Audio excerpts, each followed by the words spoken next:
काफी लोग कांतारा सीरीज की नई फिल्म देखकर बहुत इमोशनल हो रहे हैं। समझ नहीं पाते इस सिनेमा को देखकर इतना ज्यादा कैसे और क्यों रो रहे हैं। पता है आपको, कुछ ऐसा ही कन्नड़ा सिनेमा में ठीक 2 साल पीछे सितंबर 2023 में भी हुआ था, जब थिएटर से बाहर निकलते वक्त लोग आंसू पोंछ रहे थे। और कमाल की बात देखो, वहां भी इस सब का रीजन रुक्मिणी वसंती थी। वो टाइम याद करती हूँ तो आज भी गला सूख जाता है मेरा। अगर कांतारा में रुक्मिणी को देखकर अपना दिल हार गए हो आप, तो जो फिल्म आज मैं आपको बताऊंगी उसमें रुक्मिणी ने जो किया है उसके बाद किसी दूसरी लड़की के बारे में सोचोगे तक नहीं। कन्नड़ा सिनेमा देखने वाली ऑडियंस बहुत अच्छे से जानती है, जहां आज ऋषभ शेट्टी बैठे हैं वहां उनसे पहले सबने रक्षित शेट्टी को सोचा था। कन्नड़ा इंडस्ट्री के आरआरआर, रक्षित, ऋषभ, राज शेट्टी, तीन भाई, तीनों के तीनों तबाही सिनेमा सिर्फ बनाते नहीं, लोगों की जिंदगी में घुसा देते हैं। ठीक कांतारा की तरह आज एक ऐसी फ्रेंचाइज फिल्म की बात करूंगी जो टोटल 2 पार्ट्स में रिलीज हुई है और बहुत गिनी चुनी उन फिल्मों में से है जिसका पार्ट 2 पार्ट 1 का भी बाप होता है। फिल्म आप घर पे बैठकर आराम से हिंदी डबिंग में देख सकते हो, कहीं जाने की जरूरत नहीं है। बस टिश्यू पेपर और एक साथी जो आपको रोने के लिए कंधा दे सके उसका इंतजाम कर लेना।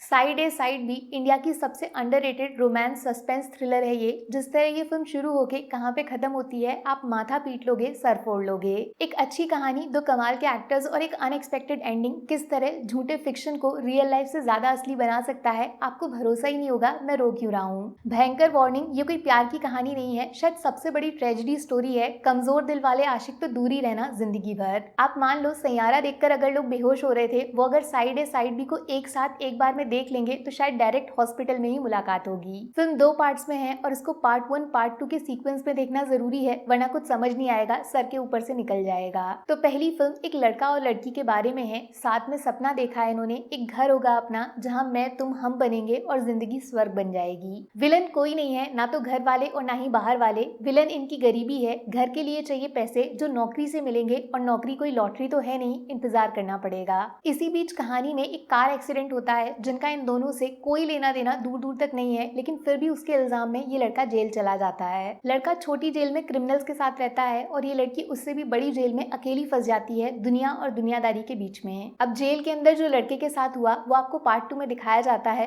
फिल्मों वाली जेल नहीं, जेल की असली दुनिया, जिसे देखकर आपका शरीर कांपने लग जाएगा। कैसे जेल के अपने नियम कायदे होते हैं, जहाँ एक एक सांस कमानी पड़ती है। एक गलती और शायद अगला दिन जिंदगी में कभी देखने को भी नहीं मिलेगा, किस्सा खत्म कर देगा। इधर कहानी में एक नया कैरेक्टर आता है, एक ऐसी लड़की जो जिंदगी में वो करती है जो शायद मौत से भी बदतर है, जिस्म को रोज बेचना पड़ेगा, किसी और को खुद का मालिक बनाना पड़ेगा। दूसरी तरफ वो प्यार जो कभी इन दोनों का संसार हुआ करता था, वो लड़की आज भी तैयार है सब कुछ छोड़कर सिर्फ इस लड़के की आजादी का इंतजार करने के लिए। और फिर इस कहानी का सबसे इम्पोर्टेंट किरदार, एक रेडियो जेल में लड़के के हाथ लगता है, वहाँ जो सुनाई देता है इन तीनों की जिंदगी को आपस में हमेशा के लिए उलझा सा देता है। क्या भयंकर सस्पेंस बाहर आता है, जिसमें दिमाग रोए या एक नकली कहानी को सच मान के उसको बदलने की कोशिश करे, आप सच में तड़पने लग जाते हो। ऊपर से रक्षित शेट्टी ने जो एक्टिंग की है ना, वो एक तमाचे की तरह है पब्लिक के लिए, जो ऐरे गहरे लोगों को सर पे बिठा लेती है जबकि ऐसे टैलेंट को इग्नोर कर देती है। और रुक्मिणी वसंत के बारे में क्या ही बोलूं, पार्ट 1 तो जैसे तैसे आप निकाल भी दोगे,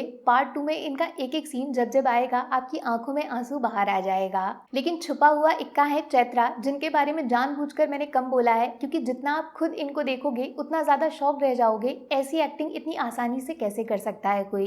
अगर कांतारा देखकर आपको कन्नड़ा सिनेमा पे प्राउड फील हुआ है, तो साइड ए साइड भी आपको मजबूर करेगी खुद के कान पकड़ के माफी मांगने के लिए इस फिल्म को 2023 में क्यों नहीं देखा था। Amazon प्राइम खोलिए और दोनों फिल्में बारी बारी एक के बाद एक देख डालिए। टिश्यू पेपर, रुमाल भी चल जाएगा, और हाँ एक साथी, उसके बिना अकेले मत देखना। चाहो तो यहाँ कॉमेंट कर देना, लोग दुख बांट लेंगे। Take care, bye bye.